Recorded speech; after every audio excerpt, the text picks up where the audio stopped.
हम क्या करेंगे पार्लियामेंट में अगर अपने लोगों की आवाज़ नहीं उठा सकते हैं। अगर पार्लियामेंट हमें बोलने का मौका नहीं देंगी तो हम सड़कों बोलेंगे। लेकिन सच ये है कि उत्तर प्रदेश राजस्थान में कानून व्यवस्था ध्वस्त हो चुकी है और वहां बैठे मुख्यमंत्री तानाशाही में इतने खोए हुए हैं कि उनको जनता का दुख दर्द नहीं दिख रहा है। कोई सुनने वाला नहीं, ना यहाँ कोई सुनने वाला, ना बाहर कोई सुनने वाला। और इस गुंडागर्दी की सरकार का अंत निश्चित है, ये बात उत्तर प्रदेश के मुख्यमंत्री जान ले। आप जो कर रहे हैं, चाहे नौजवानों के पेपर लीक हो, चाहे बहन बेटियों का अपमान हो, चाहे आपकी गुंडागर्दी तानाशाही घोटाले 69 शिक्षक भर्ती में, इसका खामियाजा जो है भारतीय जनता पार्टी को और आपको दोनों को भुगतना पड़े।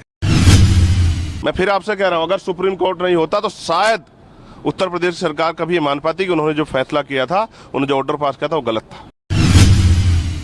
हम पार्लियामेंट में क्या करेंगे? मैं अभी पार्लियामेंट से बाहर आया हूं। मैंने सभापति जी से कई बार कहा कि मैं अपनी बात रखना चाहता हूं। जिन लोगों ने हमें चुन के भेजा है, सरकारी पॉलिसी का फायदा तो उनको तभी मिलेगा जब जिंदा रहेंगे, लेकिन जब जिंदा ही नहीं रहेंगे तो फायदा कैसे मिलेगा? उत्तर प्रदेश में गाजियाबाद में राजकुमार जाटव जी की और उनके बेटे पे सरेआम गोलियां चली, सर को गोली चीर के निकल गई, मौके पे मौत हो गई। पुलिस एफआईआर लिखने की बजाय समझौते का दबाव बना रही है। रात बड़ी मुश्किल, पूरी रात धरना देके हमारे लोगों ने एफआईआर किया, अभी तक कोई गिरफ्तारी नहीं हुई। 2.5 साल की बच्ची को मेरठ में नोच दिया गया है, लेकिन किसी को फर्क नहीं पड़ रहा है। उसका परिवार रोता फिर रहा है, कोई सुनने वाला नहीं। उसका परिवार एविडेंस खुद इकट्ठे कर रहा है, बच्ची के कपड़े, खून से सनी हुई जगह और वो गड्ढे जहां उसको दबाने का इंतजाम था, कोई सुनने को नहीं उत्तर प्रदेश में। साथ साथ राजस्थान में कल जो हुआ है वो डरावना। शंकर लाल मेघवाल की गला एक तलवार से अलग कर दी गई। ये हमने कभी टीवी में देखा था, कभी हमने पुराने उसमें समय था राजतंत्र में। आज जो सरेआम हो रहा है, उसके पिता को भी गंभीर रूप से घायल कर दिया। वो आरएमएल में किस तरह से जो है, एक आरएमएल में यहाँ है और एक दूसरे वहीं राजस्थान में अपना इलाज करा। ये जो दुर्दशा हो रही है, हम क्या करेंगे पार्लियामेंट में अगर अपने लोगों की आवाज़ नहीं उठा सकते हैं। अगर पार्लियामेंट हमें बोलने का मौका नहीं देंगी तो हम सड़कों बोलेंगे। लेकिन सच ये है कि उत्तर प्रदेश राजस्थान में कानून व्यवस्था ध्वस्त हो चुकी है और वहां बैठे मुख्यमंत्री तानाशाही में इतने खोए हुए हैं कि उनको जनता का दुख दर्द नहीं दिख रहा है।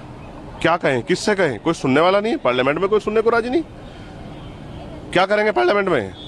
क्या फायदा हमारा पार्लियामेंट में अगर हम दलितों के दमन पे आवाज नहीं उठा सकते? ये गुंडागर्दी की सरकार, इसी का सबक 2019 में 2024 में उत्तर प्रदेश की जनता ने भारतीय जनता पार्टी को सिखाया और आने वाले कल में और सबक सिखाया जाएगा। अगर कानून व्यवस्था अच्छी नहीं होगी, बहन बेटियों की रक्षा नहीं होगी और दलितों पे जो जुल्म हो रहा है वो बंद नहीं होगा, तो इससे बुरे परिणाम होंगे। ये बात मेरी आप याद रखना। और अंदर बैठे जो लोग हैं वो ये ना समझे कि हमारी संख्या नहीं बढ़ेगी। आने वाले कल में हमारी संख्या बढ़ेगी और अगर संख्या के आधार पर बोलने का मौका मिलेगा तो हम अपनी संख्या बढ़ाएंगे, लेकिन ये जुल्म हम लोग बर्दाश्त नहीं करेंगे। मेरे सीने में आग लगी है क्योंकि मेरे लोगों को मारा जा रहा है। मैं क्या करूं? यहाँ कोई सुनने वाला नहीं, ना यहाँ कोई सुनने वाला, ना बाहर कोई सुनने वाला। और इस गुंडागर्दी की सरकार का अंत निश्चित है, ये बात उत्तर प्रदेश के मुख्यमंत्री जान ले। आप जो कर रहे हैं, चाहे नौजवानों के पेपर लीक हो, चाहे बहन बेटियों का अपमान हो, चाहे आपकी गुंडागर्दी तानाशाही घोटाले 69 शिक्षक भर्ती में, इसका खामियाजा जो है भारतीय जनता पार्टी को और आपको दोनों को भुगतना पड़ेगा। जो भर्ती आ रही है उसमें भी ट्रांसपेरेंसी रख लो। 69 शिक्षक भर्ती में 20,000 पदों घोटाला किया है, 6,800 नियुक्तियां आपने जारी की थी, उसका भी उसमें भी ट्रांसपेरेंसी रख लो। कहाँ का ट्रांसपेरेंसी रखोगे? ट्रांसपेरेंसी सिर्फ जो है दलितों, पिछड़ों, मुसलमानों बांटने में नजर आती है, उसके अलावा नजर आती है।